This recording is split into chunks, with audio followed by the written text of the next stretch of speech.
Guys, I'm Steve. Welcome back to the channel. Welcome back to another video. If it's your first time stopping by the channel, hit that subscribe button. Trust me, you won't regret it. You're a returning subscriber as always, guys. Welcome back, and I do appreciate the support. Guys, earlier we've been covering this story about this shooting at an Army base out there, Fort Stewart, to be exact, out there in Georgia, where 5 soldiers were shot, 2 of which have been transferred to a hospital, a level 1 trauma center.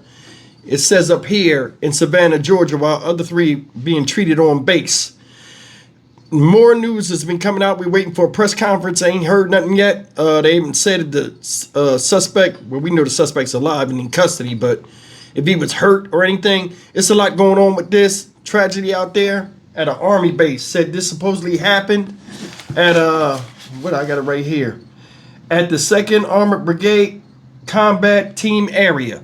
So it was a certain part of the base they was at, and they also just disclosed in the last half hour that the shooter was an NCO or a sergeant. So this right here is very perplexing. Take a look at what they're talking about right now, and I guess we'll wait for this press conference to come up with more information. So stay tuned for an update. Check it. I want to bring in John Miller, our chief intelligence and law enforcement analyst. You found out, John, that this was a soldier just a short time ago. We're learning this is an Army sergeant who is suspected of being the shooter in this case. Tell us a little bit about what you're learning. Well, we're learning he is a member of the military, member of the Army, a sergeant, and he comes from Jacksonville, Florida. He may be assigned to that base, but as Josh Campbell was pointing out before, you know, there's a couple of ways to examine something like this when it's fluid. Is it an insider threat? Was it an outsider threat? If it was an outsider threat, how did they get on the base? How did they get through layers of security? How did they bring a weapon? Those things peel away now. We're looking at someone who was likely assigned to that base, as Juliet points out, likely knew the people who are the victims in this case. That's not certain, but it's just as likely that he had intended targets because of the limited number of victims here and the fact that apparently he was somebody who was authorized to be on that base. Question still to be resolved. What was the issue behind this? What is the motive? This is an individual who is known to law enforcement from a couple of recent encounters. That could be a factor. It may be unrelated. Right now, the FBI is sending a team from the Savannah Resident Agency to meet with Army CID, Criminal Investigative Division, to work on a joint investigation to peel back what do they have in terms of witnesses, what do they have in terms of who knows what the motive may have been, and what, if anything, the suspect is saying since he is in custody. And speaking to that, Chief Ramsey, talk to us about the process of now trying to extract information from this individual, and also what you make of the fact that he was known to law enforcement, even though John makes clear that it's not certain at this moment whether it was related to the shooting or not. Well, as far as the individual goes who's in custody now, the sergeant, depending on whether or not, I don't know if John knows this or not. I know he's in custody, but was he injured at all during the arrest? Is he willing to talk? Because he does have Fifth Amendment rights where he may not talk, but they certainly will be interrogating him to try to find out more about him, the motive, and so forth. Previous contact with police, under what circumstances? How did that happen? What was going on at that particular time? You know, there's still a lot of questions in the general raised as to how he actually had access to a firearm. You know, I would presume, since it sounds like he lives on the base, but how did he get access to a firearm? What kind of firearm did he have?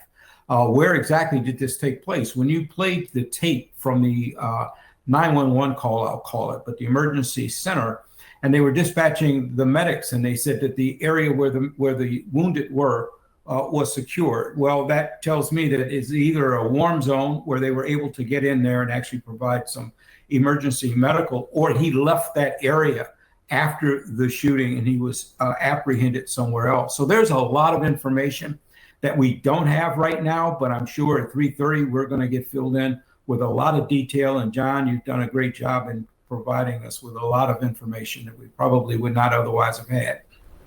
Yeah, and let's just ask John before we get in a quick break here. Do we know anything, John, about the physical condition of the suspected shooter here? So we don't know if he was wounded or injured in this, but that he is in custody and that he is not among the fatalities as far as we are told. And again, we're at a preliminary stage here, even still, because right now, until the FBI gets on the scene and takes over the law enforcement function, the people in charge on the ground are local law enforcement and the military, and they've been fairly guarded about things like number of victims and their specific conditions. Let's bring in Al Williams. He's a Georgia state representative who represents that area, Liberty County, which is where part of Fort Stewart is. And talk to us a little bit, if you wouldn't, Representative, and we're incredibly sorry for what your community is going through.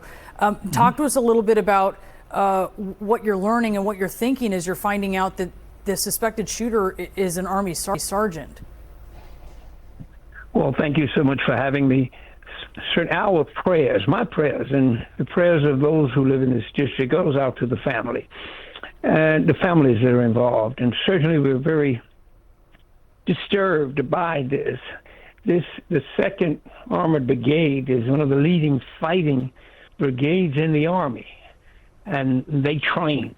But it's very obvious that the Army was very prepared for the situation this morning by their quick action. The Liberty County Sheriff's Office and Hinesville Police assisted. But we've heard that there, of course, 5 people have been shot. We don't know the seriousness of their injuries. We do know that 2 have been transported to Savannah for a level 1 hospital over there. We also know that the shooter was a sergeant. This is heartbreaking. I mean, these are the folks that protect us. And so we're heartbroken by that. But this community is very military oriented. We have the highest percentage of military connected citizens in the entire state of Georgia, between retirees, those that are on active duty, and the families and spouses. So it affects us. And so many of them live out, so there are relationships here. But we thank the Army for the swiftness of their actions to capture this person. In less than an hour, all of this was done. This is the way the Army operates here. And when you hit a fort like Fort Stewart, it's not long before the wrath falls. Yeah. Representative, I wonder, I just want to clarify something that we heard you say. Were victims that you're aware of transferred to Savannah? Yes, I'm aware of 2 victims transferred to Savannah.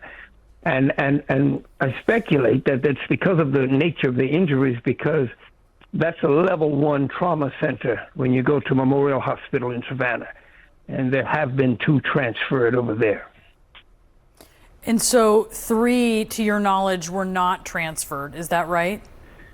To my knowledge, 3 were not transferred, but treated at Wynn Army Hospital. We're not certain whether they were admitted or not, but they were treated first on scene, then transported to Wynn Army Hospital.